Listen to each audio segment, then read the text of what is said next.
رب قدیر، رب کریم، پروردگار عالم، خالق کائنات، مالک ذوالجلال، پروردگار عالم نے ارشاد فرمایا ہر نفس کو موت کا مزہ چکھنا ہے۔ کل نفس ذائقۃ الموت، ہر نفس کو موت کا مزہ چکھنا ہے۔ موت آ جائے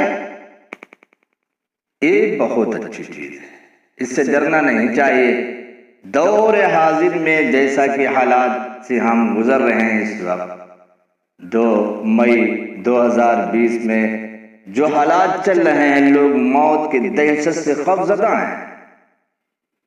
موت جیسے سر پہ منڈلا رہی ہے، لیکن اللہ نے ایک قانون بنا دیا ہے کہ اس سے کوئی نہیں بچ سکتا ہے۔ موت آئے گی، چاہے وہ بلاؤں سے آئے، حادثہ سے آئے یا اچانک بیماری سے آئے، موت برحق ہے۔ اسی لیے اللہ نے کہہ دیا کل نفس ذائقۃ الموت، ہر نفس کو موت کا مزہ چکھنا ہے۔ آج جب موت آ جائے تو اسے دفنایا جائے گا نا، عزت سے دفنایا جائے گا۔ جب عزت سے دفنایا جائے گا، نہلایا جائے گا، غسل دیا جائے گا، کپڑا 3 کپڑے دیے جائیں گے، غسل دیا جائے گا، دل کو کافور لگایا جائے گا، اسے خوشبو میں بسایا جائے گا، اس کو چارپائی پہ لٹا کے اسے قبرستان لے جانے گے، قبرستان لے جائیں گے۔ قبرستان میں داخل کرنے سے پہلے ہم ایک کام کریں گے۔ ہر بندہ کیا کرے گا کہ وہ اس کی نماز جنازہ ادا کرے گا۔ نماز جنازہ دعا ہے، وہ نماز جنازہ ادا کرے گا۔ ایک امام اور چند مقتدی یا زیادہ مقتدی جتنے بھی ہوں، نماز جنازہ ادا کرے گا، میت کے لیے دعا کرے گا۔ تمام مسلمات کے لیے اس میں دعا ہے، وہ خصوص میت کے لیے دعا ہے۔ نماز جنازہ ادا کرنا فرض کفایہ ہے، ضروری ہے کہ وہ نماز جنازہ پڑھنا۔ نماز جنازہ پڑھیں گے، کہاں پڑھیں گے؟ قبرستان میں پڑھیں گے، جنگل میں، بیان میں، کہاں پڑھیں گے نماز جنازہ؟ نماز جنازہ آپ میدان میں بھی پڑھ سکتے ہیں، قبرستان سے جہاں قبریں نہ ہو تو الگ ہٹ کے پڑھیں نماز جنازہ۔ قبرستان سے ہٹ کے نماز جنازہ ادا پڑھیں، اور مسجدوں میں بھی نہ پڑھیں۔ مسجدوں میں نماز جنازہ مسجدوں میں پڑھنا مکروہ ہے۔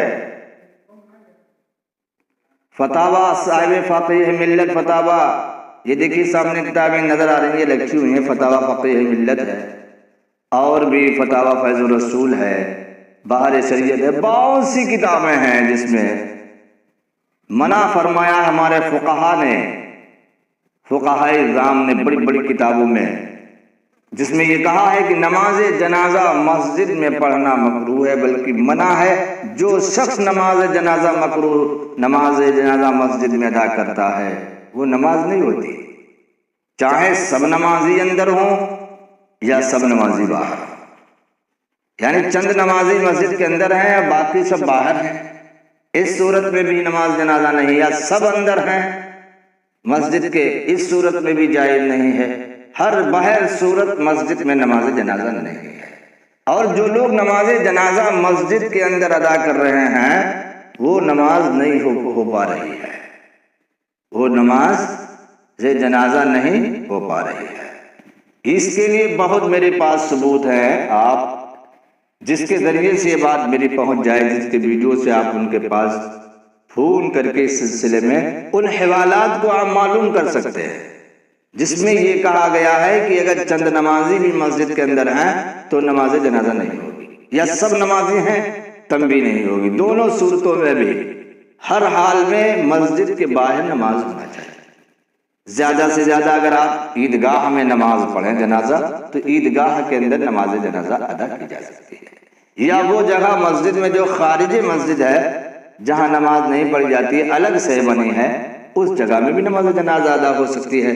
تو نماز جنازہ کے لیے ضروری ہے کہ مسجد سے الگ ہو۔ ہم نے دیکھا ہمارے ہاں قصبہ محمدی میں بہت سارے لوگ نماز مسجد میں پڑھ لیتے ہیں، اللہ عالم بالصواب، کہاں کی دلیل، کہاں سے دلیل لائے ہیں وہ لوگ؟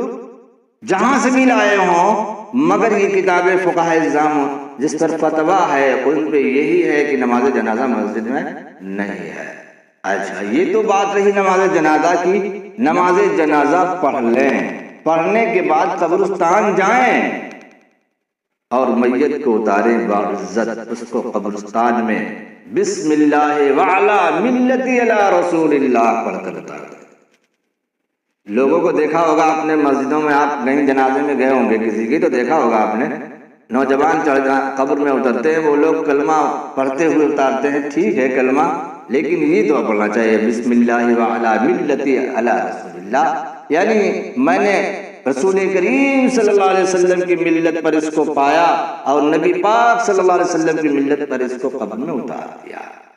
یہ پڑھ کر آپ قبرستان میں اتار دیں، مٹی دیں، منہا خلقناکم وفیہا نعیدکم ومنہا نخرجکم تارۃ اخری، یہ پڑھ کر مٹی دے کر اس کے بعد کیا کریں آپ؟ اس کے بعد دعا کریں، لقنوا اوادکم، اپنے مردوں کو تلقین کریں لا الہ الا اللہ کی، لقنوا تلقین کریں، اس کے لیے دعا کریں، اس کی بخشش کے لیے دعا کریں، اور سورہ بقرہ کی شروع کی آیتیں آخر کی آیتیں پڑھیں، اور پنچائت شریف اس کو کہتے ہیں جو اہل سنت پڑھتے ہیں، بہت سے قرآن کی تلاوتیں، بہت سے رکوع، بہت سے کلمے پڑھتے ہیں، بہت سارے درود پڑھ کر اس کے لیے احساس ثواب کرتے ہیں۔ یہ بھی بہت اچھا طریقہ ہے کہ آپ قبرستان گئے ہیں تو کچھ نہ کچھ مرحوم کو عطا کرتے ہیں۔ آپ کیا دے سکتے ہیں جانے والے کو؟ قرآن کی تلاوت، درود و ثنا کے تحائف، قل واللہ شریف 3 بار پڑھنے کا ثواب یہ قرآن پڑھنے کے مقدار ہے، وہ سورہ اخلاص کا تحفہ دیتا کریں۔ پھر اس کے بعد میں جب چلیں تو اذان کہیں تاکہ اس کی گھبراہٹ ختم ہو جائے۔ منکرین جب قبر میں آئیں، اٹھائیں اور کہیں مر رب کا، تیرا رب کون ہے؟ تو وہ کہے ربی اللہ، میرا رب اللہ ہے۔ ما دین کا، تیرا دین کیا ہے؟ تو وہ کہے دین الاسلام۔ وہ کہے ما تقول فی حق رجل، ان کے بارے میں کیا کہتے ہو؟ تو وہ کہیں ھذا محمد رسول اللہ، یعنی وہ رسول کریم صلی اللہ علیہ وسلم کی شبیہ کو پہچان کر حضور صلی اللہ علیہ وسلم کی رسالت کی گواہی دے۔ سبحان اللہ۔ اے لوگو اذان کہہ دو، اذان دو، اگر تیز بارش ہو، آندھی آ جائے تب بھی دینا چاہیے، خوف زدہ ہو تب بھی دینا چاہیے، کہیں جنگل میں پھنس گیا تب بھی دینا چاہیے، بچہ پیدا ہو اس کے کان میں دینا چاہیے، انتقال کر جائے قبر پہ دے، تاکہ بتاؤ قبر میں جو بندہ لیٹا ہوا ہے اس سے گھبرایا ہوا کون ہے؟ اس سے زیادہ گھبرایا ہوا کون ہے بتاؤ؟ اس سے زیادہ خوف زدہ کون ہے؟ اس سے زیادہ دہشت زدہ کون ہے؟ وہ دہشت میں بھی ہے، خوف میں بھی ہے، اور لرزتا ہوا کانپتا ہوا بھی ہے۔ اس کا امتحان کا موقع ہے، امتحان کی گھڑی ہے۔ اگر قبرستان میں وہ اتارا گیا، قبر میں رکھ دیا گیا، آپ نے اذان کہہ دی، اذان میں تو وہی سب کچھ ہے جو نکیرین پوچھنا چاہتے ہیں، لہذا اذان کہہ دو، گھبراہٹ دور ہو جائے اور وہ صحیح معنوں میں اپنے امتحانوں میں کامیاب ہو جائے۔ یہ خواب ختم کر دو، شرک و بدعت کی نفرتیں والی باتیں نہیں ہونا چاہیے، بلکہ وہ عمل کرو جس سے تمہیں فائدہ ہو، تمہارے جانے والے کو فائدہ ہو، اس سے اس کو بھی فائدہ ہے، آپ کا بھی فائدہ ہے۔ اس لیے اس کی قبر میں دلائل تو انشاءاللہ اگر مجھ سے کوئی کمپلیٹ کرے گا، اگر پوچھے گا کہ آپ نے کس دلیل سے اتنی بڑی بات کہہ دی کہ قبر پر اذان دی جائے، تو میرے پاس بہت دلائل ہیں، وہ آگے انشاءاللہ ویڈیو میں اگر کمپلیٹ کسی نے کیا تو ہم ان کے جوابات ان حدیث کی روشنی میں ضرور دیں گے کہ قبر پر اذان دینا چاہیے، جس سے مردے کو سکون ملتا ہے، ہر انسان کو سکون ملتا ہے اللہ اکبر کی صداؤں سے۔ لہذا جب بھی آپ قبرستان پہنچیں، اس سے پہلے میں نے کہا حضور سرور کائنات صلی اللہ علیہ وسلم قبرستان میں جایا کرتے تھے، اپنے جوتوں کو اتار دیا کرتے تھے۔ ارشاد فرماتے ہیں میرے آقا صلی اللہ علیہ وسلم کہ مجھے قبرستان میں داخل ہونے سے پہلے جو لوگ جوتا نہیں اتارتے مجھے بہت ناپسند ہے، اور جو جوتا اتار دیتے ہیں مجھے یہ بہت پسند ہے۔ اپنا عمل حضور صلی اللہ علیہ وسلم ارشاد فرماتے ہیں کہ مجھے تو اپنے جوتوں کو اپنے پاؤں میں سل دینا بہتر سمجھتا ہوں، آگ کے چنگاروں پر چلنا آسان سمجھتا ہوں، تلوار کے دھار پر چلنا آسان سمجھتا ہوں، مگر میں ہرگز میں ہرگز قبرستان میں جوتا پہننا مناسب نہیں سمجھتا ہوں کہ میرے قدم سے، میرے جوتے سے میرے بھائی کو تکلیف پہنچے۔ واللہ، رسول اللہ صلی اللہ علیہ وسلم اگر کسی کی قبر پر اپنا نعلین شریف رکھ دیں تو وہ اگر جہنمی ہو تو جنتی ہو جائے۔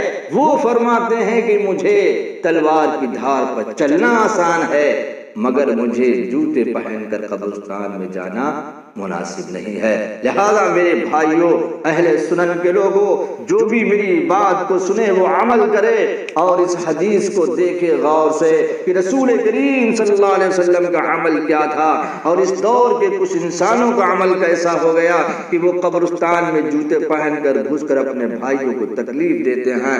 میری یہی ایک دعا ہے پروردگار عالم اس عمل سے ہر آدمی کو جو کر رہا ہے اللہ اس کو بچائے، اور میت کے لیے ہمیں جنازہ کی نماز میں شرکت، اس کے لیے دعائے مغفرت کرنے کی ہمیں آپ کو سب کو توفیق عطا فرمائے۔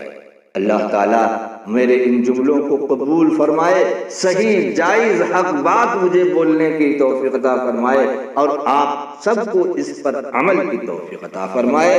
آمین بجائے سید المرسلین، استغفر اللہ ربی من